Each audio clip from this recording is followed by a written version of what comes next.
Fala, doutor Tailon, boa tarde. Tudo bem por aí, amigo? Tá me ouvindo? Boa tarde, professor. Tudo A, bem? a chuva demorou, mas chegou, hein, Tailon? Tardou, É, mas chegou. apareceu, felizmente. Hoje uma semana terrivelmente quente. Parece que agora as coisas vão ficar um pouco melhores. Você tá bem É. de verdade aí, Tailon? Oi?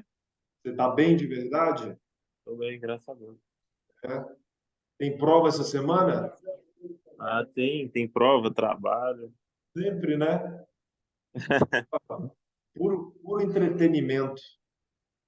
Faz parte do jogo. Vamos lá, a gente segue aqui avançando, já chegamos à nossa aula 19, estamos bem adiantados no nosso curso.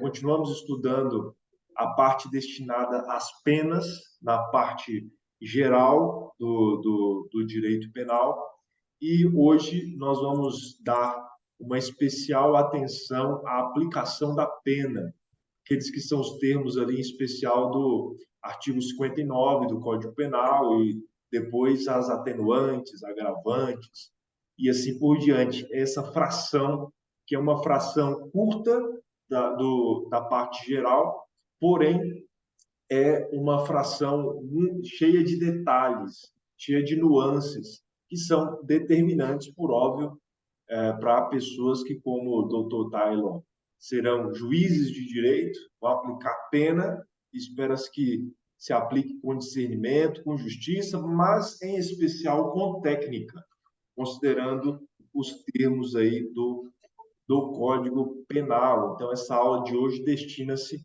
à aplicação da pena. E a primeira lembrança que nós precisamos fazer aqui, Tylon, é que a pena, seja ela qual for, precisa observar o princípio da individualização. A individualização da pena, que em aulas anteriores você fez menção desse princípio, inclusive. É necessário que a pena seja específica para aquele condenado, analisando as circunstâncias da vida daquela pessoa, o ato em si que foi praticado, tudo isso precisa ser considerado na individualização da pena. E essa individualização, ela ocorre em três fases. Desde o momento em que a lei é preparada, a lei punitiva, a lei em que estará ali inscrito o preceito primário e o preceito secundário, desde esse momento, quando a lei penal é feita em abstrato, ali já deve se considerar a individualização da pena. Então, essa é uma primeira fase da individuação da pena, que é essa fase legislativa. No ato subsequente, já com o texto pronto, já com as prescrições legais, quando alguém empreende determinada conduta que se amolda a esse traço em abstrato do Código Penal, então haverá a necessidade de se aplicar a pena, mas agora já considerando o caso concreto. Mas também no caso concreto, a exemplo do que se fez em abstrato, é necessário que a pena seja individualizada. E, por fim, há uma individualização da pena quando da execução. Já a prescrição legal transitou todo o processo e, por fim, essa pena deverá ser executada. E quando essa pena for executada, também importa que se observe a individualização da pena, o contexto, as características, as nuances de cada um dos condenados. Hoje, a nossa atenção se depositará nesse segundo item, que é a individualização da pena, que se dá a partir da fase judicial, a individuação da pena que é feita em concreto pelo magistrado. Como nós bem sabemos, a pena, ao ser aplicada, observa três fases. A dosimetria da pena, ela é feita em três fases. A primeira fase é onde se estabelece a pena base, a partir de onde nós construiremos todo o contexto da aplicação dessa pena.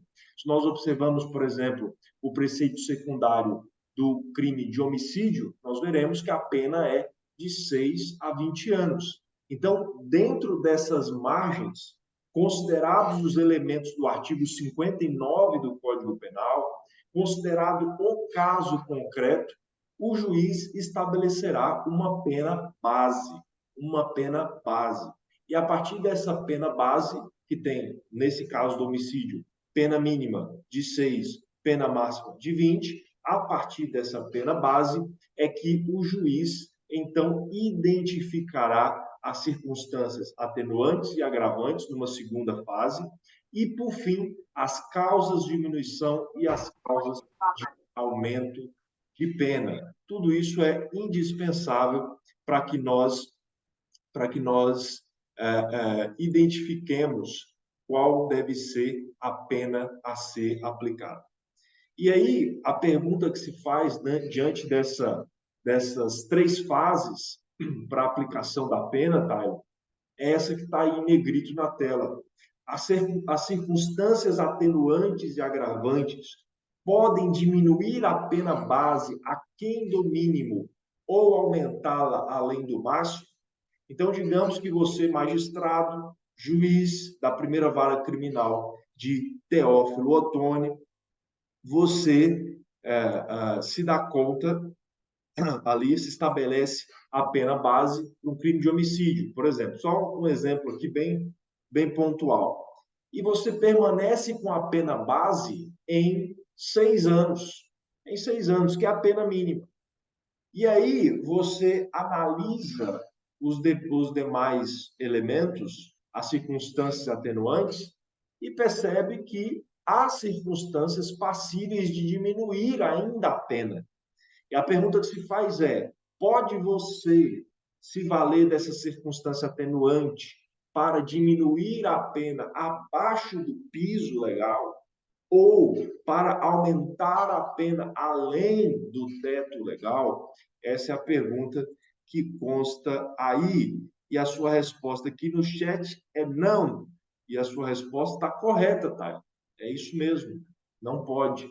Há divergência doutrinária a esse respeito. O próprio Rogério Greco, que é quem eu menciono aqui no nosso resumo, ele diz que a impossibilidade de se reduzir aquém ou de se avançar além da pena, isso é apenas na pena base, mas que a lei não impediria que isso fosse feito nas fases subsequentes da dosimetria. Porém, essa posição é minoritária. Para a posição majoritária, o entendimento é que não se pode vir abaixo do piso e não se pode ir além do teto, seja no estabelecimento da pena base, seja quando da ministração de circunstâncias atenuantes e agravantes, causas de aumento e diminuição de pena. Com isso, a gente avança aí para a nossa primeira questão, tá? E aí é uma questão de 2015, FGV, que diz: reconhecida a prática de um injusto culpável, o juiz realiza o processo de individualização da pena, de acordo com o artigo 68 do Código Penal. Segundo a jurisprudência do STJ, assinale a afirmativa correta. Letra A. A condenação com trânsito em julgado por crime praticado em data posterior ao delito pelo qual o agente está sendo julgado pode funcionar como maus antecedentes. Então, o indivíduo está sendo julgado por 2 processos. No primeiro processo, ele foi condenado e transitou em julgado. Posso eu aproveitar essa condenação, esse trânsito em julgado, para penalizá-lo num segundo processo a título de maus antecedentes? Essa é a letra A. Letra B. Não se mostra possível a compensação da agravante da reincidência com a atenuante da confissão espontânea. Então, eu vou agravar na segunda fase, porque me dei conta de que o acusado é reincidente, e vou atenuar porque ele confessou espontaneamente. Então, eu estou diante de uma agravante e de uma atenuante. a compensação entre uma e outra, entre positivo e negativo, então eu subiria a pena em razão da agravante. Eu diminuiria a pena em razão da atenuante. Eu posso ficar no 0 a 0 ou não? Diz a assertiva que não. Letra C. Nada impede que a pena intermediária, na segunda fase do critério trifásico, fique acomodada abaixo do mínimo legal. Olha aqui a posição do grego. Nada impede que a pena intermediária, na segunda fase do critério trifásico, ou seja, estou aí entre atenuantes e agravantes, então eu já estabeleci a pena base, agora eu vou diminuir abaixo ainda do que foi estabelecido no mínimo legal, em razão de uma atenuante ou de duas atenuantes. Posso eu fazer isso? É o que diz a assertiva. Letra D. O aumento da pena na terceira fase, causas de aumento e diminuição, portanto, no roubo circunstanciado, exige fundamentação concreta, sendo insuficiente a simples menção ao número de majorantes. Posso eu, magistrado, ao identificar a pena, simplesmente dizer há duas majorantes e por isso a pena é essa? Ou eu preciso indicar de maneira pontual qual é essa majorante, estreitar, atrelar essas majorantes ao caso concreto, esclarecer, isso é necessário, isso não é necessário, A, B, C ou D? Qual é a resposta, Taylor? E Taylor, acertadamente, aplicado que é, respondeu aqui no site que a resposta correta é a letra D, de dado, e ele tem toda a razão. Então, a primeira aí está errada, porque para que só posso considerar como maus antecedentes um trânsito em julgado anterior, não posterior, um trânsito em julgado anterior, e mesmo assim um trânsito em julgado que não sirva para reincidência. Porque se ele servir para reincidência, então eu não vou utilizá-lo para maus antecedentes, certo? Então, por isso, letra A está errada. Taylor agora, diga-se de passagem, com o novo visual de óculos, né? Cidadão intelectual, mas isso aqui a gente fica para outro momento. Letra B. Não se mostra possível a compensação da agravante da reincidência com atenuante da confissão espontânea. E é possível. Então, é possível compensar. Eu tenho um atenuante, eu tenho um agravante. Ambas fortes, ambas determinantes para o processo e tudo que aconteceu. Posso eu fazer a compensação. Letra C, a posição minoritária do grego que não prevalece, que, portanto, é errada também. Eu não posso pegar na segunda fase e diminuir abaixo do mínimo legal. Não é esse o entendimento. Lembrando que nós estamos aqui levando em consideração a jurisprudência do STJ. Porque, de repente, você pode pensar, mas há doutrinadores que sustentam isso, como o grego, por exemplo. Tá, mas o que diz a jurisprudência do STJ, que é o que pede no enunciado?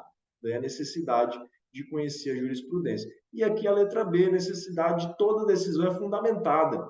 Artigo 93, inciso 9 da Constituição. Não cabe ao magistrado simplesmente dizer temos tantas causas de aumento e por isso a pena é essa. Ele tem que identificar qual é a causa de aumento, ele tem que atrelar, correlacionar essa causa de aumento ao caso concreto. Ele não pode fazer uma decisão, tomar uma decisão em abstrato. Isso não pode acontecer. Então, portanto, a, a resposta correta, letra D, o aumento da pena na terceira fase do roubo circunstanciado exige fundamentação concreta, sendo insuficiente a simples menção ao número de majorantes. Um elemento muito importante dessa fração da disciplina repousa exatamente no artigo 59 do Código Penal. É ali que está o quadro, o cenário, para que o magistrado analise qual pena deve ser aplicada. E aí, já de começo, você lê que um dos elementos a serem considerados é a culpabilidade. Aí você pensa, mas espera aí, culpabilidade? Eu já não analisei a culpabilidade quando da apuração do conceito analítico de crime? Afinal de contas, o crime, para ser crime, precisa ser fato típico, precisa ser ilícito e precisa ser culpável. E dentro dessa culpabilidade, nós temos a imputabilidade, nós temos o a potencial consciência da licitude, a exigibilidade de conduta adversa. Essa é a análise que se faz quando do exame da culpabilidade. E aqui nós aprendemos que há uma dupla consideração da culpabilidade. Há a culpabilidade na análise do conceito analítico de crime, para verificar se é imputável, se há o conhecimento, o potencial conhecimento da ilicitude, se era exigível uma conduta distinta. Essa é a análise do crime. Só que nós já não estamos analisando se o crime aconteceu ou se o crime não aconteceu. Nós estamos analisando agora a pena a ser aplicada. Nós estamos agora analisando a censurabilidade, a censura que deve ser lançada sobre a conduta praticada. Eu não estou analisando se é imputável, eu não estou analisando se exigia-se uma conduta diferente, eu não estou analisando o potencial conhecimento da licitude apenas, eu estou analisando de uma maneira genérica, agora para aplicação da pena, a censura, o grau de censura que deve ser lançado sobre essa conduta. É claro que há aqui uma margem de subjetividade, é claro que, de alguma forma, esses elementos da culpabilidade do crime são analisados também, mas é um outro momento, é uma dupla consideração da culpabilidade no artigo 59, a primeira das circunstâncias judiciais. A segunda das circunstâncias judiciais que precisa estar no nosso radar são os antecedentes. Antecedentes, histórico criminal que não se preste para efeitos de reincidência. Primeira coisa, o que presta para reincidência? Ok, estou aqui analisando e percebo que o acusado ou a acusada foram condenados com trânsito em julgado. E isso tem 2 anos, isso tem 3 anos. Isso é reincidência? É reincidência. É reincidência.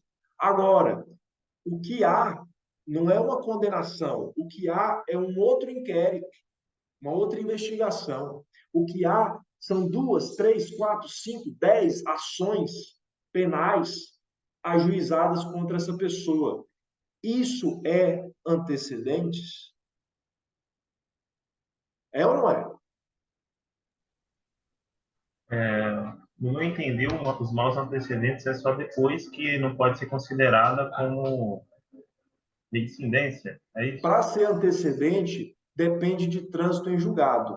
E depende de trânsito em julgado que não implique em Reincidência, reincidência. sim. Ou seja, aquele trânsito em julgado que já não serve para reincidência, ou seja, que está a 5 anos de distância da extinção da pena, esse trânsito em julgado anterior a esse período, esse serve como antecedente. Agora, tem outra investigação contra você, filhão. Você tem antecedentes? Não, não tem. Nada impede que nessa outra investigação eu demonstre minha inocência, presunção de inocência. Ah, mas tem ações, não tem só investigação. O Ministério Público já ofereceu denúncia. Isso é antecedente? Também não é antecedente. O antecedente, ele depende igualmente de trânsito em julgado. A diferença é que ele já não presta para estabelecer reincidência. Então, como ele não presta para estabelecer reincidência, então ele presta para servir como antecedente. Então, é o histórico criminal que não se preste para efeitos de reincidência. Tanto é que temos aí a súmula 444 do STJ, que diz que é vedada a utilização de inquéritos policiais e ações penais em curso para agravar a pena base. Questão, Tyler, questão. Paulo foi condenado com trânsito em julgado pela prática do crime de lesão corporal grave, a pena de 1 ano e 8 meses de reclusão. tendo o trânsito ocorrido em 14 de abril de 2016. Trânsito em 2016. Uma vez que preenchi os requisitos legais, o magistrado houve por bem conceder a ele o benefício da suspensão condicional da pena pelo período de 2 anos. Então, ele foi condenado lá em 16, transitou em julgado, a pena pequena, preencheu os requisitos da suspensão condicional do processo, foi concedido por 2 anos. Por ter cumprido todas as condições impostas, condições da suspensão condicional da pena, ele teve a sua pena extinta em 18 de abril de 18. Afinal de contas, 2 anos depois, ele não apresentou mais nenhum BO, a pena foi extinta. No dia 15 de maio de 2021, Paulo foi preso pela prática do crime de roubo. De novo, Paulo aqui. Diante do caso narrado, caso Paulo venha a ser condenado pela prática do crime de roubo, deverá ser considerado, letra A, reincidente, na medida em que, uma vez condenado com trânsito em julgado, o agente não recupera a primariedade. Pode o agente, o pessoal gosta de falar, não vou, quase que eu perdi meu réu primário com você. E a pergunta é a seguinte: é possível recuperar a primariedade? Uma vez que você tenha praticado algum crime, você pode algum dia voltar a ser primário. Esse é o ponto. Letra A. Reincidente, na medida em que, uma vez condenado com trânsito em julgado, o agente não recupera a primariedade. Letra B. Reincidente, em razão de não ter passado o prazo desde a extinção da pena pelo crime anterior. Letra C. Primário, em razão de ter cumprido o prazo para a recuperação da primariedade. Letra D. Primário, em razão de a reincidência exigir a prática do mesmo tipo penal, o que não ocorreu no caso de Paulo. Está indo de B de bola, dizendo que, diante do caso narrado, caso Paulo venha a ser condenado pela prática do crime de roubo, deverá ser considerado reincidente em razão de não ter passado o prazo desde a extinção da pena pelo crime anterior. Então, se tivesse passado o prazo, ele seria primário?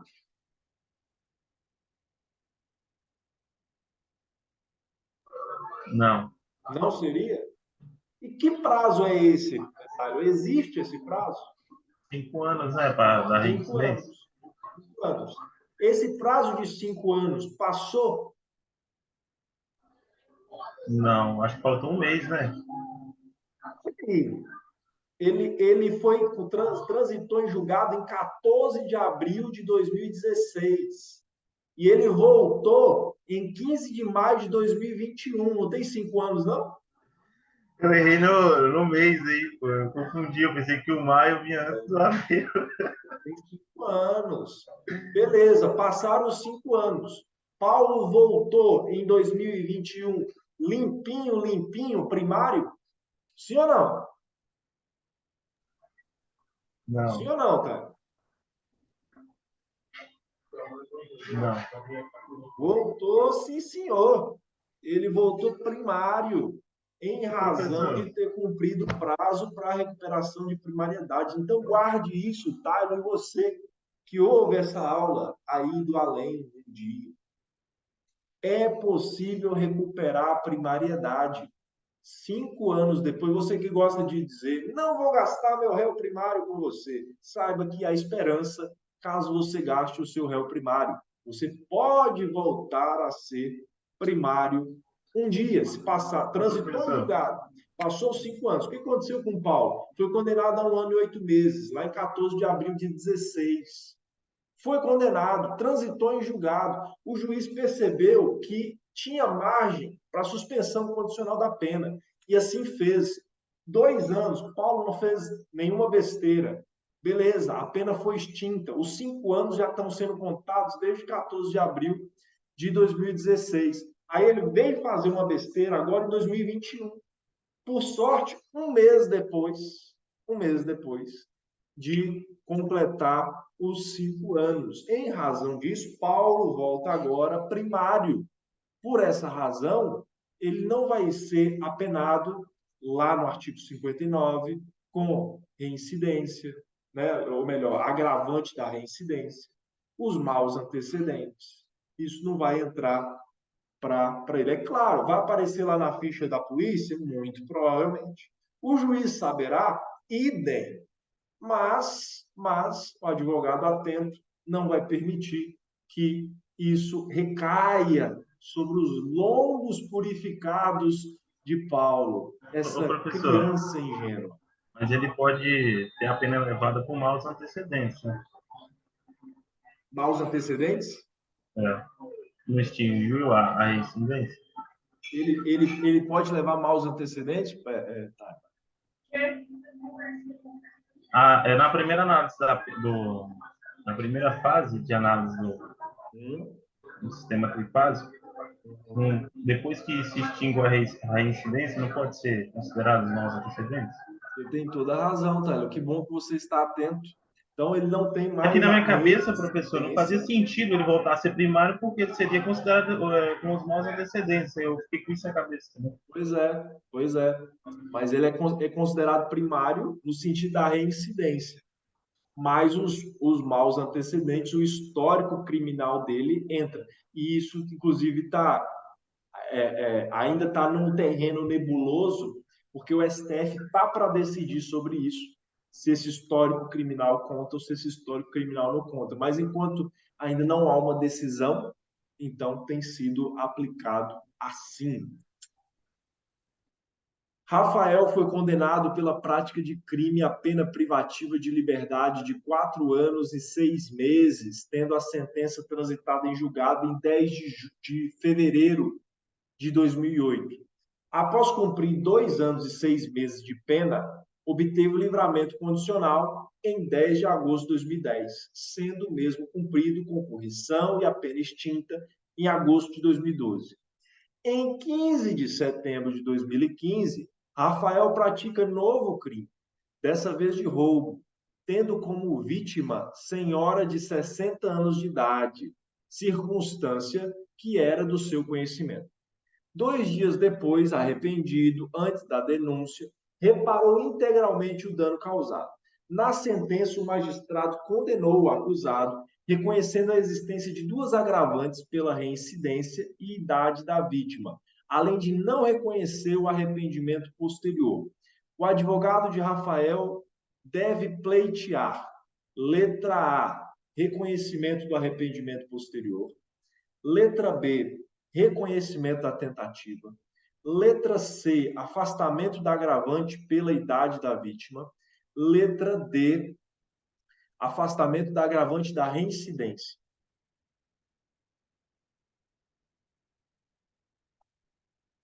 E Tylon voando, esse juiz mineiro foi aí de letra D e acertou. Então, vimos aí, dentre as circunstâncias judiciais, já vimos a culpabilidade, maus antecedentes, já no paralelo aí com reincidência. E agora, uma outra que a gente precisa considerar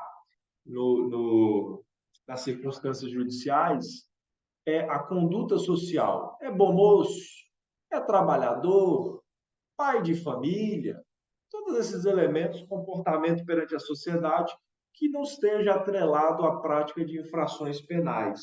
Isso aí pode contribuir em alguma medida, embora me pareça uma questão bem subjetiva, mas isso aí pode contribuir em alguma medida na apuração da pena base a ser aplicada ao condenado. Personalidade do agente, da mesma forma, isso aí nem cabe ao magistrado analisar, depende de profissionais da psicologia, da psiquiatria, que possam melhor apurar a personalidade do agente. Motivos, razões, o que levou a praticar, a cometer esse crime. E os motivos podem ser torpes, podem ser repugnantes, mas os motivos também podem ser relativamente nobres, de maneira que isso pode ser utilizado tanto para elevar a pena quanto para reduzir a pena. Os motivos também precisam ser analisados. Outro ponto que precisa ser apurado aqui são as circunstâncias. E aí você pode se perguntar, mas espera aí, as circunstâncias não são analisadas na segunda fase? Sim, as circunstâncias agravantes e as atenuantes previstas em lei são analisadas na segunda fase. Mas há circunstâncias chamadas inominadas, que não estão presentes no texto. Essas circunstâncias referentes ao lugar em que aconteceu o crime, eventualmente, o relacionamento entre autor e vítima, que não está previsto na lei, é uma análise do caso concreto, circunstâncias próprias do caso concreto, que a lei não conseguiu alcançar, até porque circunstâncias agravantes, elas são taxativas, é um rol taxativo, mas circunstâncias atenuantes é um rol exemplificativo. Então, pode ser que tenham circunstâncias, inclusive benéficas, que não estão previstas, mas que, de alguma forma, podem ser apuradas. Consequências do crime. Matou uma pessoa, beleza. Por si só, isso já é muito ruim. Por si só, isso implica numa pena rigorosa. Mas, além de você matar uma pessoa, você matou um homem casado, com filhos menores, que dependiam dele para sobreviver. É claro que isso tem uma consequência. Não que essa vida desse homem seja mais importante do que a vida de um homem que não tem esses compromissos. Mas as implicações sociais são maiores, são consequências maiores que deverão ser consideradas. Você atropelou a pessoa, mas você não só lesou e ela se recuperou, ela perdeu os movimentos do corpo. Ela está parada para sempre em razão da sua imprudência, em razão da sua imperícia.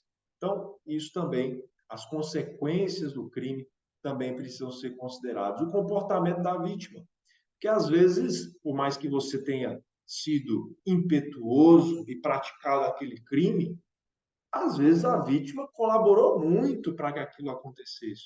O comportamento da vítima foi injusto, te provocou e você, levado por um forte valor social, moral, dominado por violenta emoção, como prescrito aí no próprio crime de homicídio, isso pode te levar a ter praticado um crime. Então, o comportamento da vítima também é uma circunstância a ser considerada quando da apuração da pena base. E as circunstâncias atenuantes e agravantes? Fechamos, então, aqui a primeira fase da dosimetria da pena, circunstâncias judiciais descritas ali no artigo 59. É algo que demanda uma análise atenta, mas que nós só vamos conseguir apurar de fato quando da apuração de um caso concreto, e aí você consegue enxergar cada um dos elementos. Mas é isso, basicamente, artigo 59 para a delimitação da pena base, a primeira fase da dosimetria da pena. Aí a gente avança para a segunda fase, circunstâncias atenuantes e circunstâncias agravantes. Então, temos aí a previsão em lei, artigo 61, 62 e 65, e o primeiro ponto que a gente precisa aqui suscitar é que circunstâncias não equivalem a elementares, são coisas distintas. Então, digamos que a elementar, ela é própria da conduta, ela está embutida no tipo, ao passo que a circunstância orbita em torno dessa conduta, tem relação com a conduta, mas não é a conduta em si, como é a elementar, como é o estado puerperal para a configuração do infanticídio, como é a condição de funcionário público para a configuração de crimes, de alguns crimes contra a administração pública, porque são elementares do tipo. Então, uma coisa são as elementares, outra coisa são as circunstâncias. E uma característica das circunstâncias, atenuantes e agravantes, é que a lei não menciona qual a margem que será utilizada para atenuar ou para agravar. A margem da pena, você não encontra isso na lei. Mas construção doutrinária, construção jurisprudencial, entende-se que essas atenuantes e agravantes você vai trabalhar com a margem de 1/6 para baixo ou um sexto para cima. Então, você estabeleceu a pena base. A partir dessa pena base, num segundo passo, para circunstâncias atenuantes e agravantes, você vai trabalhar com um sexto para baixo ou um sexto para cima, numa análise, né, de razoabilidade. Importa também saber, como eu já mencionei e reitero, que circunstâncias agravantes estão presentes no rol taxativo. Então, não cabe a mim inventar mais uma circunstância agravante, porque aí eu estaria ferindo o princípio da reserva legal. Eu não posso prejudicar a situação do réu inventando uma agravante, sendo que essa agravante não está prevista ali no 65 do Código Penal, porque o rol é taxativo. Dentre as circunstâncias agravantes, a primeira delas aí é a reincidência. Reincidência, que nós já entendemos. Para que haja reincidência, é necessário que já tenha acontecido trânsito em julgado de um outro crime e não tenha essa pena não tenha transitado em julgado, não tenha sido extinta há 5 anos ou há mais de 5 anos.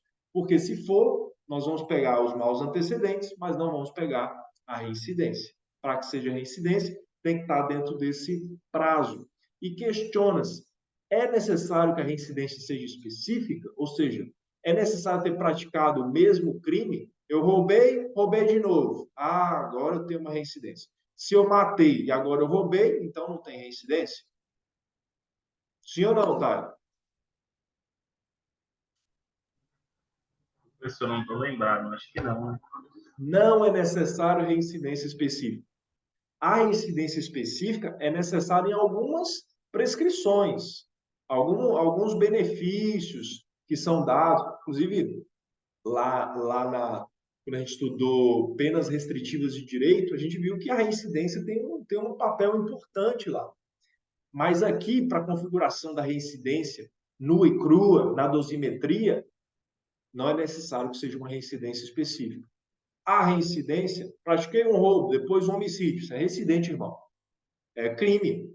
Tem que ser um crime igual, vamos encaixar as peças para ser reincidência. Não, crime é crime, está dentro do prazo, tem trânsito em julgado, então é reincidência específica. Pergunta: prática de crime antecedido por contravenção penal implica em reincidência? Então, eu pratiquei uma contravenção penal, que é o chamado crime anão, como chamava o Nelson Hungria, que é uma conduta que não é ontologicamente distinta do crime, ela não é essencialmente distinta, mas ela é considerada menos grave. Menos grave, e há previsão na lei de contravenções penais. Então, o que eu pratiquei foi uma contravenção penal. Aí, agora eu pratiquei um crime. Eu sou reincidente? Sim ou não? Não. Não. Se eu pratiquei uma contravenção penal e depois eu pratiquei um crime, eu ainda continuo para avaliação desse crime, eu ainda continuo primário.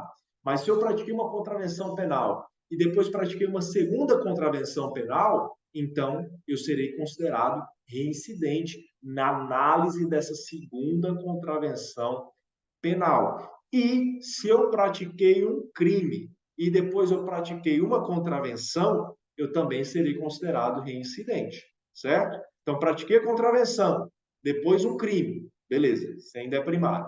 Pratiquei uma contravenção, depois outra contravenção, reincidente. Pratiquei um crime, agora uma contravenção, reincidente, certo? O efeito da reincidência permanece por quanto tempo? A gente já aprendeu aí que são 5 anos. 5 anos.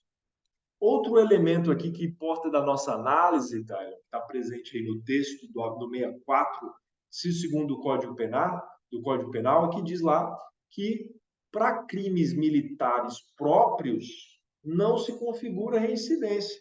Então você é sargento do exército, sei lá, praticou um crime militar próprio, um crime que só militar pode praticar. Então, você dormiu em serviço, é crime, previsto lá no Código Penal Militar. Você desertou, abandonou, largou para lá, passou 8 dias, ninguém sabe de você. Você praticou um crime. Um civil pode praticar um crime de dormir em serviço? Não. Um civil pode desertar? Não. Isso é próprio da vida castrense, da vida militar.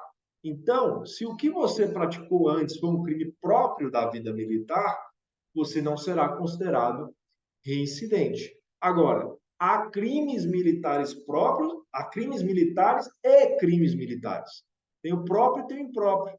Está lá em vigilância com seu colega de farda, houve uma desinteligência entre vocês, você matou o homem. Militares no exercício de sua atividade. Qualquer um pode matar, isso não é próprio de um militar. Porém, você matou em serviço militar e isso será julgado pela justiça militar. Beleza. Só que se você vier a ser condenado depois na justiça civil, normal, por outro crime, aquilo ali te acompanha. Você é reincidente. Então, para que não exista reincidência, é necessário que se trate de crime militar próprio. Crime militar que só militar pode praticar. Do contrário, haverá reincidência. E não se engane, a OAB gosta desse tipo de pergunta, tanto é que tem umas 3 aí. Olha essa aí. João, em 17 de junho de 2015, foi condenado pela prática de crime militar próprio. Após cumprir, e você vê assim, pô, mas é tão fácil isso? É, se você já ouviu falar. Se está fresco na sua cabeça. Do contrário, esse crime militar próprio, de onde que veio isso? Jesus Maria José. Então, foi condenado pela prática de crime militar próprio. Após cumprir a pena respectiva, João, em 30 de fevereiro de 2018, veio a praticar um crime de roubo com violência real, bonitão, sendo denunciado pelo órgão ministerial, o vulgo Ministério Público. No curso da instrução criminal, João reparou o dano causado à vítima, bonzinho, bem como, quando interrogado, admitiu a prática do delito. No momento da sentença condenatória, o magistrado reconheceu a agravante da reincidência, não reconhecendo atenuantes da pena e nem causas de aumento e diminuição da reprimenda penal. Considerando as informações expostas em sede de apelação, o advogado de João poderá requerer: letra A, apelando para o tribunal, o reconhecimento da atenuante da confissão e da causa de diminuição de pena do arrependimento posterior, mas não o afastamento da agravante da reincidência. Letra B, o reconhecimento das atenuantes da reparação do dano e da confissão, mas não o afastamento da agravante da reincidência. Letra C, o reconhecimento das atenuantes da confissão e da reparação do dano e o afastamento da agravante da reincidência. Letra D, o reconhecimento da atenuante da confissão e da causa de diminuição de pena do arrependimento posterior, bem como o afastamento da agravante da reincidência. E Tylon foi de letra C. Tylon brabíssimo, voando, um monstro do direito penal. Letra C, o reconhecimento das atenuantes da confissão e da reparação do dano e o afastamento da agravante da reincidência. Por que não reconhece arrependimento posterior, tá? Não entendi, professor. Por que não reconhece a causa de diminuição do arrependimento posterior? Não teve arrependimento posterior aí, não? Teve. Só que Teve? teve, não. Entendeu? No curso de investigação criminal foram. Sim, teve. Teve? Teve. O que diz lá o arrependimento posterior? Se eu não me engano, é artigo 16 do Código Penal. Vou abrir aqui. Se teve, então, tem mais de uma questão certa aí. Que é a letra D, não está falando isso? Eu estou confundindo com arrependimento eficaz. Tylon, para nunca mais esquecer, artigo 16 do Código Penal, que fala do arrependimento posterior. Nos crimes cometidos Violência ou grave sem ameaça. violência ou grave ameaça. Sem violência ou grave ameaça. ameaça. Reparado o dano ou restituída a coisa, por aí vai. E nesse crime aqui que o Joãozinho praticou, é roubo, tem violência, tem grave ameaça. Então não tem que falar aqui de causa de diminuição de pena por causa de arrependimento posterior. O máximo é uma atenuante em razão da reparação do dano. Por isso que você foi de letra C. Por isso que é importante você ter consciência da resposta como um todo. Porque senão, pô, arrependimento posterior também. Então, letra C. Reconhecimento das atenuantes da confissão e da reparação do dano e o afastamento da agravante da reincidência. Caio, Mário e João são denunciados pela prática de um mesmo crime de estupro. Os três, que coisa! Caio possuía uma condenação anterior, definitiva, pela prática de crime de deserção, delito militar próprio, ao cumprimento de pena privativa de liberdade.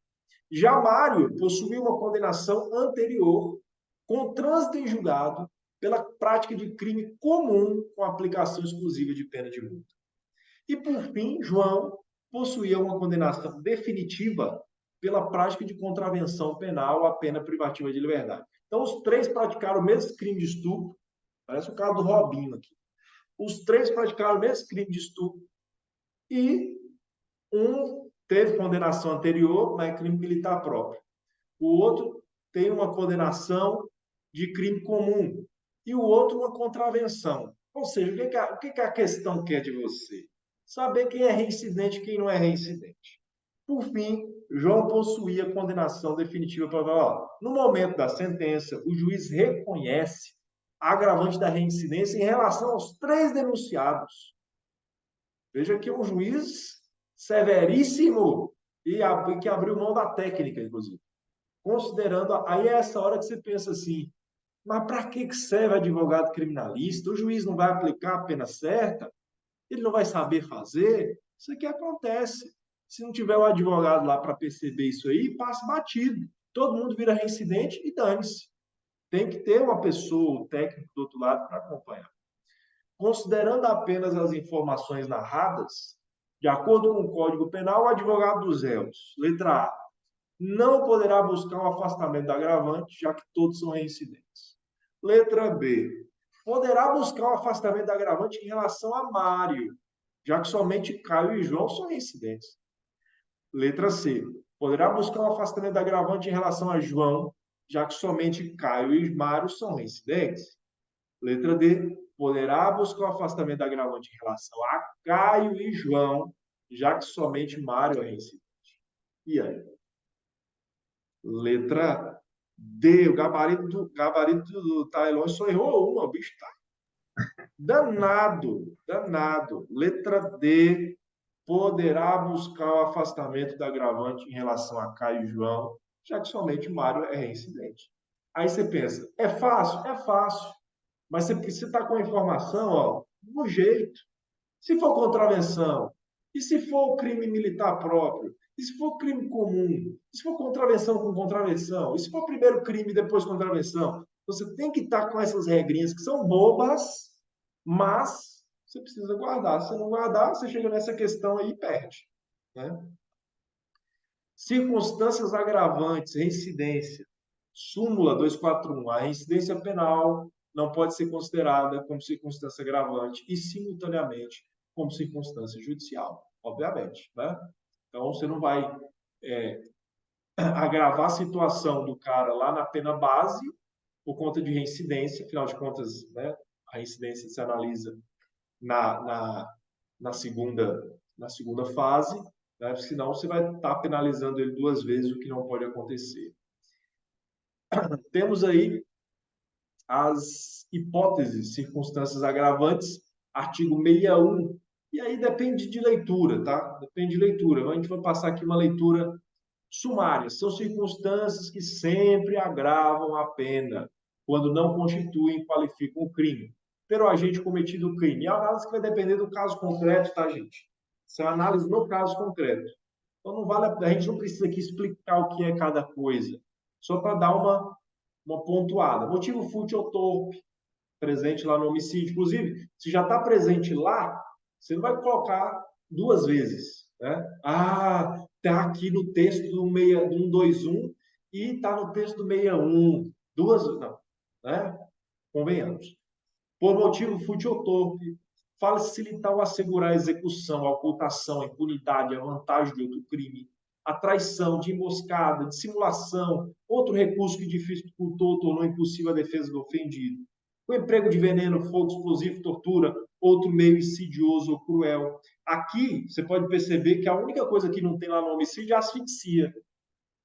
Todos os que tem lá no homicídio, tem aqui, menos asfixia, que está presente no 121 e não está aqui.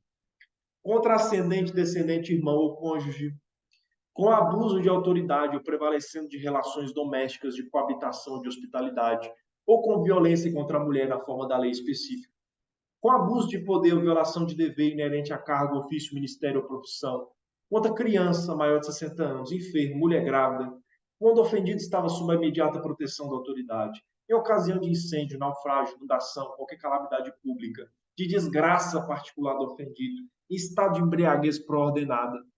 Então, todos esses elementos aqui, todas essas circunstâncias, como pode ser visto, não são um tipo, não é elementar, são circunstâncias que orbitam em torno do tipo. Se qualquer dessas circunstâncias acontecerem, nós estamos diante de margem para o agravamento da pena na segunda fase. Avançando, a gente tem mais circunstâncias agravantes no outro artigo, circunstâncias agravantes que ocorrem no contexto de concurso de agentes. Então, o cidadão, ele não só praticou o crime, ele organizou a parada toda. Ele é o homem inteligente da história, o cerebral, é o cara que arquiteta, é o cara que pensa, sabe de uma? Vamos alugar uma casa, um quarteirão aqui do banco e vamos cavar até lá no banco que aconteceu lá em Fortaleza, né? Vamos cavar. É o cara que pensa nisso. E aí, como é que nós vamos fazer para disfarçar? É uma empresa de jardinagem. Então, é um cara inteligente. O cara, você vê, inteligência não é uma virtude por si só. Depende do que você destina a sua inteligência. Por bem ou por mal. Né? Então, é uma distinção muito grande entre inteligência e sabedoria. Então, o cara lidera a parada toda. Natural que ele seja penalizado de uma maneira diferente do que quem simplesmente executou, foi no bonde, o bobinho que foi no bonde. Então, promove ou organiza a cooperação no crime ou dirige a atividade dos demais agentes, tem uma agravante. E tem a previsão lá na lei de organização criminosa, né? Quatro já em ação ali já são considerados uma organização criminosa. A associação criminosa do 288 são três. A organização criminosa são quatro. Importa a gente ficar atento para isso aí. Cai o funcionário, questão 2020, doutor Tyler. Cai o funcionário público. Antônio, empresário. Ricardo, comerciante. E Vitor, adolescente. De forma recorrente, se reúnem de maneira estruturalmente ordenada e com clara divisão de tarefas. Inclusive, Antônio figurando como líder, o empresário, com o objetivo de organizarem a prática de diversos delitos de falsidade ideológica, 229, de documento particular. Apesar de o objetivo ser a falsificação de documentos particulares, Caio utilizava-se da sua função pública para obter as informações a serem inseridas de forma falsa na documentação. Descobertos os fatos, só ao grupo, um funcionário público, um empresário, um comerciante, o meninão aí no bolo, né? Vitor, adolescente, sendo usado como massa de manobra. O líder aí é Antônio. Descobertos os fatos, Caio, Ricardo e Antônio foram denunciados, processados, condenados como incusto nas ações do artigo 2º da Lei 12.850, de 2013, que constitui a organização criminosa, sendo reconhecidas as causas de aumento em razão do envolvimento de funcionário público e em razão do envolvimento de adolescente. A Antônio, o empresário, foi ainda agravada a pena diante da posição de liderança, olha só. Constituído nos autos, doutor Taylor Matos, grande penalista, constituído nos autos, apenas dos interesses de Antônio, Caio, Ricardo, Vitor, se vira para lá, quem te contratou foi Antônio, o empresário forte aí, pagando altos honorários. O advogado, em sede de recurso, sob o ponto de vista técnico, de acordo com as previsões legais, deverá requerer, letra A, desclassificação para o crime de associação criminosa, previsto no Código Penal. Letra B, afastamento da causa de aumento em razão do envolvimento de adolescente, diante da ausência de previsão legal. Não tem causa de aumento em razão da presença de adolescente? Letra C, afastamento da causa de aumento em razão da presença de funcionário público, tendo em vista que Antônio não é funcionário público e nem equiparado, devendo a majorante ser restrita a Caio. Mas não é uma coisa que, quando um é funcionário público, todo mundo entra no pacote? Letra D, afastamento da agravante pelo fato de Antônio ser o comandante da organização criminosa, uma vez que tal incremento da pena não está previsto na Lei 12.850 de 2013. E aí, o que faz o grande penalista, doutor Taylor Matos? Isso aqui tá complicado, né? O que Eu faz? me perdi em muita informação da questão, não consegui. 4 cidadãos. Um é funcionário público, um é empresário, um é comerciante, um é adolescente. Eles se reúnem de maneira estruturada, organizada, para praticar a falsidade ideológica de documento particular. Caio, que é funcionário público, usa de seus acessos ao poder público para facilitar essa atividade. Todo mundo se beneficia. Vitor é adolescente, não deveria estar nesse bolo, né? De jeito nenhum. Então, tem esse elemento aí determinante. E aí, Antônio, que é quem ainda tinha uma grana guardada, te procurou, te contratou, jogou 100 conto em sua mão e falou: e aí, doutor, você vai fazer o que por mim? Porque eu estou sendo processado por organização criminosa. Você vai conseguir tirar as agravantes do funcionário público, as causas de aumento da presença de um funcionário público, você vai conseguir tirar a causa de aumento de um adolescente. Meu sobrinho, Vitor, trouxe ele para educar no caminho do bem. E aí?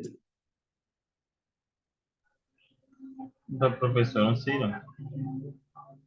Lembra do que eu te disse na tela anterior?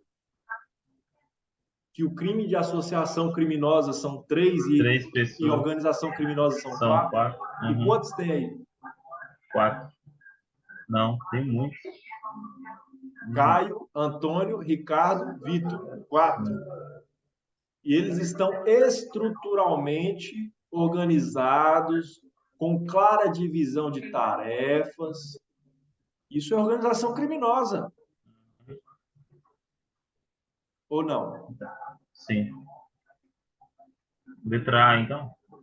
Desclassificação para o crime de associação criminosa previsto no Código Penal? Não sei assim. Não sei. Não consegui associar a questão.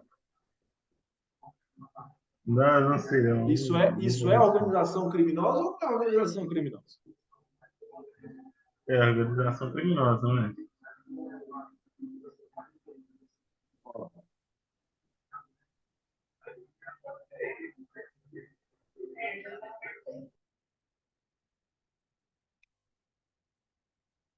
Olha esse detalhe aqui. Segura aí, segura na cadeira aí, tá? Página 286 do nosso material. Lei de Organização Criminosa, artigo 1º, parágrafo 1º. Isso aí que nós descrevemos é organização criminosa ou não é organização criminosa? Considera-se organização criminosa a associação de 4 ou mais pessoas estruturalmente ordenada, caracterizada pela divisão de tarefas. Tá indo tudo aí? Tá tudo aí? Ainda que informalmente, com o objetivo de obter, direta ou indiretamente, vantagem de qualquer natureza. Olha, agora segura, para você ver a maldade do examinador. Não tem dó de ninguém, tá? Dó zero. Mediante a prática de infrações penais, cujas penas máximas sejam superiores a 4 anos, ou que sejam de caráter transnacional. Você acha que ele colocou no enunciado aí a pena de falsidade ideológica de 1 a 3 anos de graça só para você achar bonito? Entendi. É a letra A, então. Não. Então, tinha que ter uma pena superior a Há 4. Eles 4 se anos. organizaram crimes de pena superior a 4. Olha você ver, a maldade. Ele faz todo o cenário da organização criminosa. Você vai igual um peixe. Você não... Olha só. Só que não, tem que ter uma pena superior a 4 Superior a anos. E 4 eles se anos. reúnem para praticar um crime que tem pena máxima de 3 De anos. 3 anos. Então, a Por letra A, isso, acertei na cagada aí. tá na bosta, nas fezes. Isso aí. Circunstâncias agravantes. O importante é que acertou. Ô, professor, mas naquela lei dava pra ir por eliminação. É, Porque, ó, claro. ó, C não é, caso que o funcionário público é elementar do tipo, isso comunica, certo? Com os outros. A B, Caso aqui é uma do, causa de aumento. na Presença letra do funcionário público é uma causa de aumento. sim. Então, na C, O adolescente, da mesma forma. adolescente também se comunica. Ó, afastamento do agravante a letra D, né? O fato Afastamento. dele ser o comandante da parada, Então, e ele teria que ter a pena elevada mesmo. Porque aí ele a era letra D, afastamento da agravante pelo fato de Andoni ser o comandante da organização criminosa. Qual organização criminosa? Tem a associação criminosa. A Uhum. organização criminosa não. É isso mesmo. Interessante, né? Interessante. Circunstância agravante, concurso de agente. Então, agrava, coage outra em execução material do crime. Então, Tylon coagiu seu primo, Paulo, a praticar determinado crime. Se essa coação sobre Paulo era irresistível, só você responde por esse crime. Se era resistível, você e Paulo responderão por esse crime. Porém, sobre você ainda tem a agravante, que você é o coator, certo? Induz outrem à execução material do crime. Veja que aqui a agravante não incluiu a instigação, só o induzimento. Conduzir alguém à prática de um crime, né? Induzir a prática de um crime. Não instigar, reforçar a ideia. Isso não é agravante nesse caso. Então, induz outra execução material do crime. Pune-se quem induz, mas neste caso não se pune quem instiga. Vai se punir com agravante quem instiga se nós estivermos falando de uma relação de autoridade. Se nós estivermos falando de uma relação entre pares, então é só o induzir que redunda no agravante. Agora, se for uma relação que alguém for uma autoridade sobre outra pessoa, então, nesse caso, mesmo a instigação, o reforçar da ideia, também é circunstância agravante. Então, instiga ou determina a cometer o crime alguém sujeito à sua autoridade. Então, guarde isso. É uma relação entre pares. É só o induzir. Agora, se é uma relação que alguém tem autoridade sobre o outro, coage porque tem autoridade, então seja o induzir, seja o instigar, vai dar em agravante. A autoridade pode ser pública, privada, familiar, religiosa, certo? Veja que isso aqui não é aquele lance lá do estrito cumprimento de dever legal, coação de autoridade hierárquica, melhor dizendo, que a gente viu lá em culpabilidade. Lá não pode ter, a autoridade religiosa, por exemplo, não entraria. Mas aqui a agravante entra. Então, eu fiz porque o pastor mandou. Tá. Então, o pastor que vai ser condenado nessa situação vai ter uma agravante sobre ele. Mas você não pode dizer que o crime não aconteceu, que o crime só aconteceu porque você foi coagido pelo pastor. pela religião.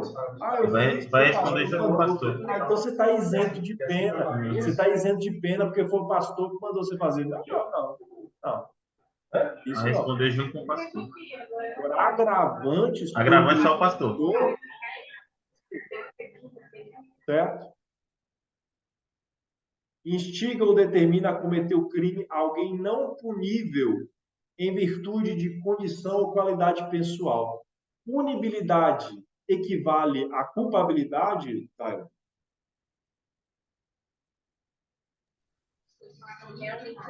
Não. Porque a punibilidade tem a ver com o sujeito ser não poder receber a pena, né? Vamos supor, no caso de medida de segurança. Por exemplo, você é casado com Clara, não é? Clara, sua namorada? Uhum. Você é casado com Clara. Hum. Aí você furtou um bem de Clara. Vocês são Sim. casados. Você furtou um bem dela. O fato é típico, é ilícito, é culpável, mas você não é punido. Porque é algo que aconteceu dentro da relação matrimonial, que é um crime patrimonial. Isso vai ser discutido em outra esfera. Mas, nesse caso, você não será punido. Isso é o que se chama de escusa absolutória. Lá no artigo 181, deixa eu abrir aqui. Não sei se você já ouviu falar disso, tá? Não, nunca vou falar. Artigo 181 do Código Penal. Ó, tá lá disposições gerais. Logo depois de descrever os crimes patrimoniais, aquela história toda, aí está nas disposições gerais. É isento de pena quem comete qualquer dos crimes previstos neste título patrimonial, em prejuízo, inciso primeiro, do cônjuge, na constância da sociedade conjugal. Inciso segundo, de ascendente ou descendente, seja o parentesco legítimo ou ilegítimo, seja civil ou natural. Ou seja, um furtinho, quanto a esposa, quanto a mãe, quanto o pai. Eu imagino o cara viciado em drogas. Entra dentro de casa, pega a televisão e leva para vender, para comprar droga. Pegou do pai, pegou da mãe. Entendeu? Então, aqui, em razão desse contexto familiar, veja, não é um crime patrimonial que tem violência, tá? Uhum. É um crime patrimonial sem violência. Aí está aqui, no inciso 183, artigo 183, não se aplica o disposto nos dois artigos anteriores. Ou seja, quando que essa isenção não se aplica? Inciso primeiro, se o crime é de roubo ou de extorsão, ou, em geral, quando haja emprego de grave ameaça ou violência à pessoa. Então, você roubou a sua esposa, não é que você furtou. Você roubou. Aí não, irmão.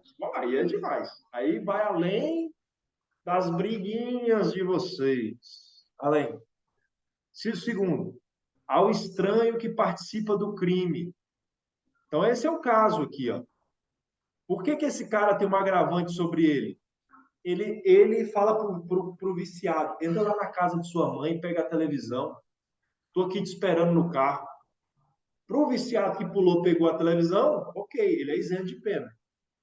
Agora, pro cara, ele praticou um crime. E, no caso, ainda tem agravante.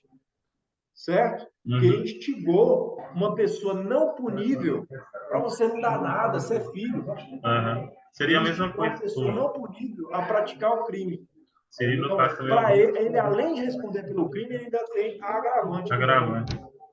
Seria o caso também de um traficante que recruta um menor também para traficar droga. Exato. Só que aí, nesse caso, o menor, ele é inculpável, né? Ele é inimputável. Inimputável. Terceiro, se o crime é praticado contra pessoa com idade igual ou superior a 60 anos. Eu furtei de minha vozinha, quando ela tem 63, estou isento de pena, que ela é minha vozinha. Não, filho. Não. Ela maior de 60 anos, vulnerável. E você é um idiota. Então você vai responder com toda a certeza desse mundo. Não vai ter isenção para você, não. Então, vamos aqui avançando. Executa o crime ou nele participa mediante pago ou promessa de recompensa. Então, você mesmo, não é, não é por motivo forte emoção, não é porque você estava com raiva de ninguém. Não, essa é do crime mesmo, isso é pago para matar, pago para realizar um crime. Tem nada mais repugnante do que isso. Então, tem um agravante especial para você, amigo.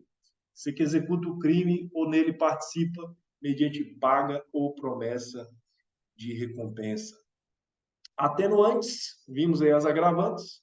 Atenuantes, enquanto as agravantes estão em rol taxativo, as atenuantes estão em rol exemplificativo, que quer dizer que outras circunstâncias também podem vir atenuar a pena. Então, pô, vamos considerar aí o contexto que esse cara cresceu. O cara cresceu num contexto miserável. Não é, poxa, praticou isso aí, mas tem qual culpabilidade da sociedade também? Pode ser uma atenuante inominada. Ser o agente menor de 21 anos na data do fato ou maior de 70 na data da sentença. Então, veja, você alcança a maioridade com 18, mas você ainda tem uma colher de chá até os 21.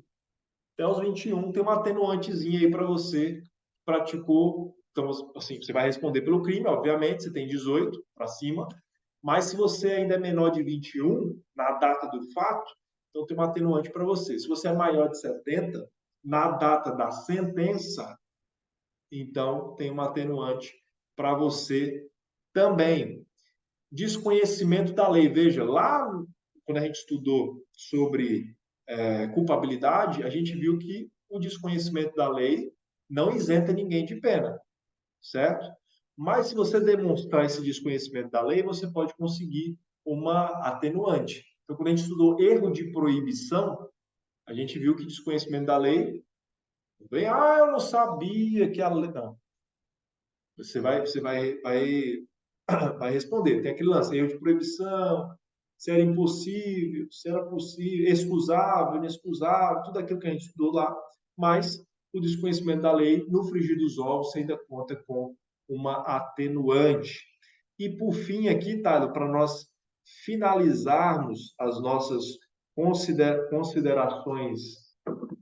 considerações de hoje, são circunstâncias que sempre atenuam a pena ter o agente cometido crime por motivo de relevante valor social ou moral, procurado por sua própria, sua espontânea vontade, com eficiência, logo após o crime, evitar-lhe ou minorar-lhe as consequências, ou ter, antes do julgamento, reparado o dano.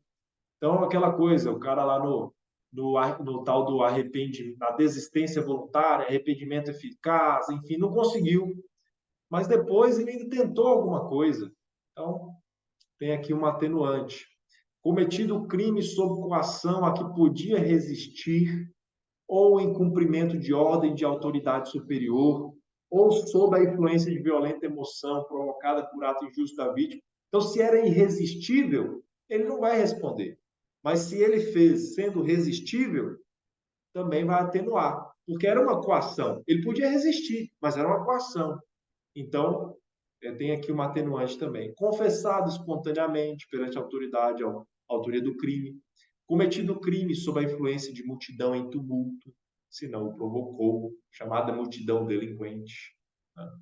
Então, tudo isso aí são atenuantes, e com isso nós concluímos as nossas considerações de hoje referentes à aplicação da pena. Vimos com especial vagar os artigos 59, 61, 62 e 65 do Código Penal. Na nossa próxima oportunidade, se assim Deus permitir, nós começaremos com o curso de crimes. Tema interessantíssimo.